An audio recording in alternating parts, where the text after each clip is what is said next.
शिष्य से गुरु को पहचाना जाता है। जैसे कोई संत हो अगर, तो उसकी ऊंचाई आप नहीं नाप सकते, कितना बड़ा संत है, कितना बड़ा योगी है। लेकिन अगर कोई गुरु है तो आप उसकी ऊंचाई नाप सकते हैं। कैसे? उसके शिष्यों को देखकर। हम अपने बच्चा को भेजते हैं पढ़ने के लिए, अगर बच्चा पास कर गया, फर्स्ट कर गया, तो हम क्या कहते हैं कि बच्चा मेहनत किया था। हम कहते हैं कि जानते हैं उस स्कूल का मास्टर बहुत बढ़िया है, मास्टर बहुत बढ़िया है, उसने इस एकदम बेवकूफ बच्चे को भी ऐसा पढ़ाया कि फर्स्ट कर गया। अगर बच्चा फेल कर जाए तब कहते हैं कि मास्टर ही अच्छा नहीं मिला। देखिए, एक दिन रांची में साहब ने, कुछ लोग जब उनसे मिलने आए तो उनसे पूछा कि एक बात बताइए, आप अपने शहर में जब कहीं जाते हैं, आप लोग मंडली टोली बना के जाते होंगे महादेव का काम बढ़ाने के लिए। तो लोगों ने कहा जी। साहब ने कहा कि आप लोगों को देखकर वहां के लोग क्या कहते हैं? तो लोगों ने बड़ा खुश होकर कहा जी, कहते हैं शिव चर्चा वाले आए हैं। साहब ने कहा क्या आपको देख के ये कहते हैं शिव चर्चा वाले आए हैं? और ये बात साहब को काफी दुखी कर गई। उन्होंने कहा कि मैंने तो आपको ये रूप देना चाहा था और चाहा है कि आप कहीं से गुजरिए तो लोग कहें शिव के शिष्य जा रहे हैं। आपका मन, आपका वचन, आपके कर्म ऐसे हो कि अगर कोई देख ले आपको तो उसको शिव की याद आए, कोई मिल ले आपसे तो वो शिव को भूल नहीं पाए, कोई बात कर ले अगर आपसे तो उसका मन महादेव की बात से भर जाए। ये दूसरा सूत्र जो है गुरु आदेशित कर्म है, इसमें साहब ने साफ कहा है कि कभी एक आदमी से भी बात कीजिए तब भी, साप्ताहिक चर्चा में बात कीजिए तब भी, बहुत बड़े बड़े महोत्सव में भी बात कीजिए तब भी, आपकी नियत एक ही होनी चाहिए। क्या? स्वयं यानी मैं खुद, समूह यानी जो सुनते हैं, जो बोल रहा है वो, जो सुन रहा है वो, दोनों का मन शिव भाव से भर जाए, शिव के सिवा कुछ याद नहीं आए, तो आपकी शिव चर्चा का महत्व है, तब आपकी शिव चर्चा सफल हुई, परिणाम आया इसका। और सही है, ये बात आज तक हम लोगों ने सोची ही नहीं कि हमसे कहाँ भूल हो रही है, हमसे क्या व्यापार कर रहे हैं हम शिव का। क्योंकि मोहब्बत में व्यापार नहीं होता। हम अगर मेरा बेटा है, हम उसका व्यापार करेंगे? कभी नहीं कर सकते। मेरा भाई है, हम बेचेंगे उसको जगत में ले जाकर? नहीं बेचते। यही बात साहब ने कही कि जगत को बेचकर जगत को खरीदने का रिवाज तो बहुत पुराना है। धान देकर राशन ले आना, गेहूं बेच के पैसा मिला तो घर का सामान खरीद लेना, जगत को बेचकर जगत को खरीदना, ये रिवाज तो बहुत पुराना है। इसमें कोई दिक्कत नहीं है। इसमें आपको झूठ भी बोलना पड़ सकता है, थोड़ी बेईमानी भी करनी पड़ सकती है। महादेव की नजर में इन बातों का कोई मोल नहीं है।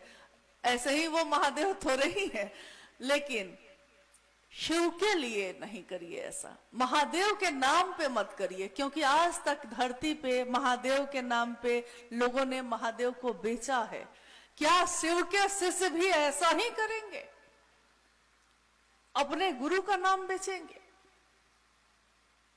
आज हम लोग को इस बात को जरूर सोचने की जरूरत है।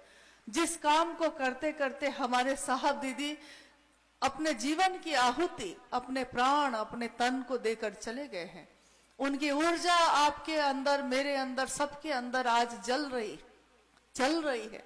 हम उनकी बात को दोहराते हैं तभी कोई आपकी बात को सुनता है। उन साहब दीदी का स्मरण मत भूलिए। वो चाहते तो क्या वो जो चाह लेते उनको उपलब्ध नहीं होता? करोड़ों लोग उनकी बात पे खड़े होने वाले हैं। करोड़ों लोग ऐसे हैं जो साहब एक बार जो कह देंगे सब करते। लेकिन उन्होंने कहा, मैंने अपने लिए अपने शिव को नहीं बेचा, मैंने शिव के लिए शिव की बात की, मैंने शिव को चाहा और अपने गुरु को ऐसा चाहा कि दुनिया आज देखती है, आप भजन में गाते हैं, आप गीत में गाते हैं, ये दुनिया किसकी है? हरिंदर की दुनिया। हाय रे ये दुनिया हरिंदर की दुनिया। एक हरिंदर निहाल सारी दुनिया। एक शिव के शिष्य ने करोड़ों दिए जला दिए हैं। साहब ने आपसे हमसे बस इतना ही चाहा कि शिव शिष्य चाहिए उनको।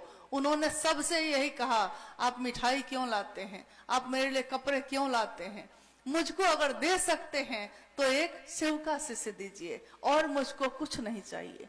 सोचिए, जिस साहब दीदी ने ऐसी चाहत रखी, हम जिसकी संगत लेते हैं हमारा मन भी उसके जैसा हो जाता है। हमने उनकी कैसी संगत ली जो हमारा मन ये नहीं सोच रहा, हमारा मन ये नहीं चाह रहा। एक गुरुजी की गुरुकुल की परंपरा पहले बहुत चलती थी, आश्रम था। एक दिन गुरु को लोगों ने कहा कि आप बूढ़े हो गए गुरुजी, और अब आपको किसी को आगे करना चाहिए ताकि बाद में भी कोई संभालता रहे। तो गुरु ने कहा कि इस योग्य कोई दिख नहीं रहा है, किसको चुनूं? तो उन्होंने अपने शिष्यों की परीक्षा ली। परीक्षा लेते लेते लेते लेते उसमें पास करते करते दो विद्यार्थी बचे, दो शिष्य उनके बच गए। अब उसमें वो निर्णय नहीं कर पा रहे थे कि अब ये दोनों में से किसको चुने, दोनों बराबर था। तो उन्होंने एक युक्ति सोची, एक उपाय सोचा। उन्होंने दोनों शिष्यों को बुलाया और कहा कि मैं कुछ दिनों के लिए जा रहा हूं बाहर, और जब मैं वापस आऊंगा तो एक अपनी अमानत मैं दे के जाता हूं, ये जो मैं दूंगा तुमको, ये मुझको वापस लौटने पे लौटा देना। और उन्होंने गेहूं की 2 थैली तैयार की, गेहूं के दाने की। दोनों शिष्यों को एक एक थैली दे दी और गुरु चले गए। एक शिष्य ने सोचा कि गुरु की दी हुई चीज है, बहुत कीमती चीज है, बेशकीमती होती है। गुरु अगर मिट्टी भी उठा के दे दें तो उसके सामने हीरा जवाहरात भी फेल है। तो गुरु ने दिया है तो अपने सीने से लगा लिया, गया अपना अलमारी में एकदम बढ़िया से सुरक्षित करके बंद कर दिया। दूसरे शिष्य ने सोचा कि गुरुजी पता नहीं कब आएंगे, क्या करें इस गेहूं के दाने का। तो उसने क्या किया कि आश्रम के पीछे जमीन थी बहुत सारी, तो उसको जो समझ में आया, देखिए ये स्वविवेक, ये अंतः प्रेरणा भी गुरु ही जगाते हैं।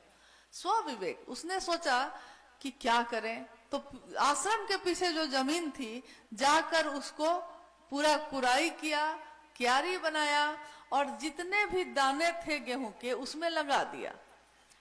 कुछ महीने बीत गए, गुरुजी वापस लौटे और दोनों शिष्यों को बुलाया, कहा कि मैंने तुमको जो दिया था मुझको वापस करो। तो पहला जो शिष्य था वो दौड़ के गया और पोटली को अपने अलमारी से निकाल कर लेकर आया। गुरुजी मैंने एकदम सुरक्षित रखा था, किसी को नहीं देखने दिया कि मैं कहाँ रखा था, इतना छिपा के रखा था। गुरु ने दूसरे शिष्य को बुलाया कि तुम भी वापस करो। अब जो दूसरा शिष्य आया वो बेचारा एकदम घबरा गया। तो अंत में उसको समझ में नहीं आया तो गुरुजी को हाथ पकड़ के आश्रम के पीछे ले गया। गुरुजी आइए न थोड़ा इधर, लेके गया।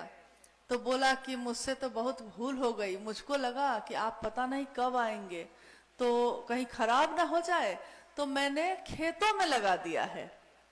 गुरु ने देखा कि पूरे खेत में गेहूं की बालियां लहलहा रही है। अब आप बताइए गुरु ने किसको चुना? हाँ, दूसरे को। हाँ, क्यों? क्योंकि गुरु ने जो दिया है ना वो संसार में बांटने के लिए दिया है। अपने पास रखिएगा।